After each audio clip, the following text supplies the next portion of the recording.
نحمدہ و نصلی علی رسولہ الکریم۔ ناظرین کرام، علم کا کمال کیا ہے؟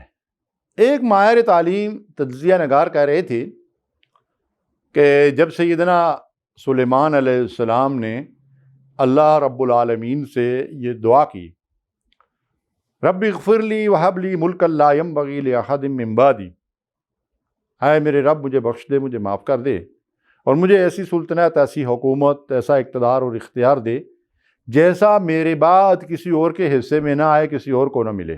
اللہ اکبر۔ بعض لوگ سمجھتے ہیں کہ اقتدار اور اختیار مانگنا یہ کوئی گناہ کی بات ہے۔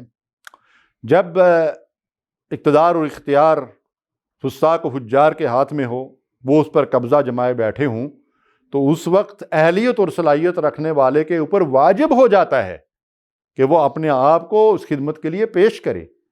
سیدنا یوسف علیہ السلام نے اپنے آپ کو پیش کیا تھا، انی حفیظ علیم، میں خزانوں کی حفاظت کرنے والا ہوں۔ جی، اقتدار اور اختیار کی کنجیاں اگر میرے سپرد کی جائیں تو میں لوگوں میں عدل و انصاف قائم کر سکتا ہوں، اور انہوں نے قائم کر کے دکھایا۔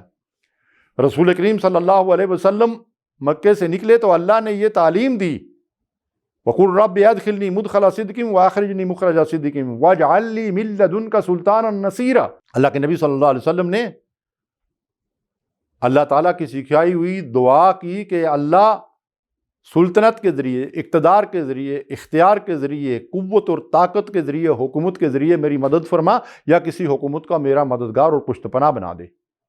تو اللہ نے اپنے رسول کی دعا کو قبول فرمایا اور مدینے میں آپ کو اقتدار اور اختیار بخشا۔ تو اس لیے اگر اقتدار اور اختیار عدل و انصاف کے قیام کے لیے، لوگوں کو انصاف مہیا کرنے کے لیے، اللہ کی شریعت کے نفاذ کے لیے ہو، تو کوئی آدمی اہلیت اور صلاحیت کی بنیاد پہ اپنے آپ کو اس کے لیے پیش کرے تو اس میں کوئی حرج نہیں ہے، جبکہ فساق اور فجار جبراً اس پہ قائم ہوں۔ تو سیدنا سلیمان علیہ السلام نے اللہ تعالیٰ سے یہ دعا کی، تو ایک روایت کے اندر آتا ہے کہ جبریل امین حاضر ہوئے اور اللہ تعالیٰ کی طرف سے ان کو یہ پیغام دیا کہ 3 چیزوں میں سے اللہ نے آپ کو ایک کے انتخاب کا اختیار دیا ہے۔ ایک ہے دولت، ایک ہے شہرت، اور ایک ہے علم۔ آپ ان میں سے کوئی ایک چیز قبول کر لیں۔ تو سیدنا سلیمان علیہ السلام اللہ کے پیغمبر تھے، اللہ کی خاص رہنمائی ہوتی ہے، تو انہوں نے علم کو اختیار کیا، علم کو لے لیا۔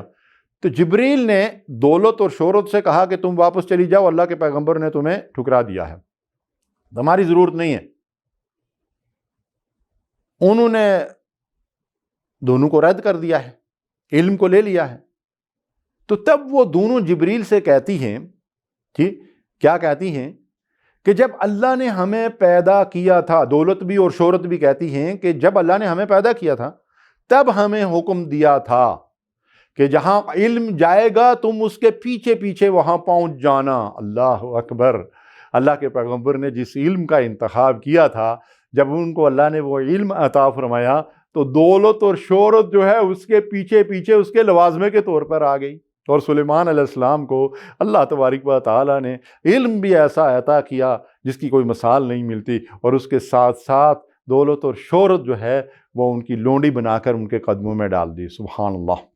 تو تاریخ اس حقیقت کی گواہی دیتی ہے کہ حضرت داؤد علیہ السلام، حضرت سلیمان علیہ السلام، حضرت یوسف علیہ السلام، حضرت موسیٰ علیہ السلام، اور امام الانبیاء جناب محمد رسول اللہ صلی اللہ علیہ وسلم، اور اس کے بعد خلفائے راشدین، یہ پوری ایک سیریز ہمارے سامنے آ رہی ہے کہ جن لوگوں نے علم کے اوپر کمندیں ڈال دیں اور علم کے ذریعے سے انہوں نے دنیا کے اندر عدل و انصاف کو قائم کرنے کا تہیہ کر لیا، تو دولت اور شہرت کو بھی اللہ نے ان کے قدم میں ڈال دیا۔ علمی اور روحانی برتری جو ہے اسی کے ذریعے سے سیاسی اقتدار اور اختیار بھی حاصل ہوتا ہے۔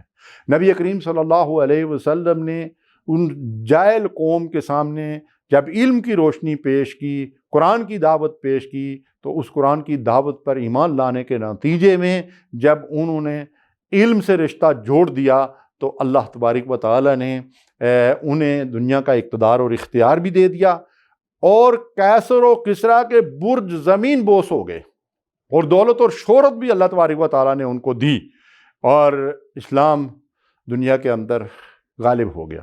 آج جب ہم علم کی دنیا میں تہی دست ہیں تو دنیا کا اقتدار اور اختیار اور سیاسی قیادت بھی ہمارے ہاتھوں میں نہیں رہی۔ یہ ہے علم کا کمال۔ اب اگر ہم نے اس کھوئے ہوئے مقام کو دوبارہ حاصل کرنا ہے، دنیا کی قیادت اور سیادت کے منصب کو اپنے ہاتھ میں لینا ہے، تو اس سے پہلے ہمیں اپنی علمی صلاحیت کو جو ہے بڑھانا ہوگا، اس کے اندر اضافہ کرنا ہوگا۔ وآخر دعوانا الحمد للہ رب العالمین۔